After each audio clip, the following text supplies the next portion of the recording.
The truth about conflict. What is your initial reaction to a conflict situation? How is conflict handled when it arises? Conflict is costly if not handled effectively. It has the ability to wreak havoc on those personally involved, on entire organizations, and even on the clients those organizations serve. As a leader, you must be able to handle conflict effectively and productively. The first thing to realize is that there is a difference between conflict and a difficult conversation.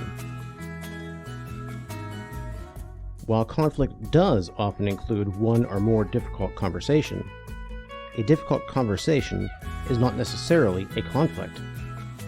Nonetheless, a difficult conversation can escalate into a conflict if not handled carefully.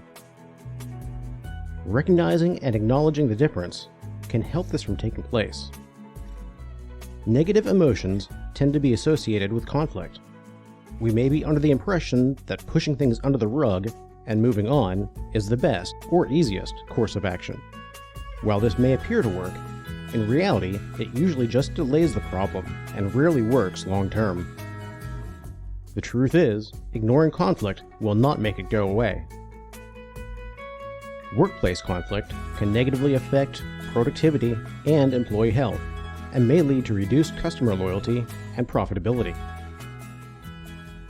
As a leader, you must be able to identify situations that could lead to conflict and take appropriate action to manage these situations.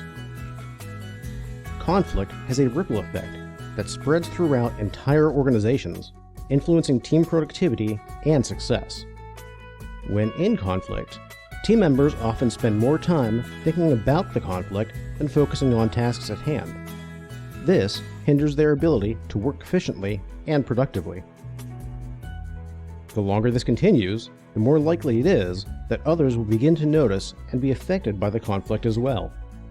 Unaddressed and unresolved conflict has a propensity to become a group activity. However, when managed properly, conflict can create a positive ripple effect. The ripple effect starts with you and how you choose to handle the conflict. Are there any areas in which you should be handling conflict differently? How can you use a conflict to create a positive ripple effect?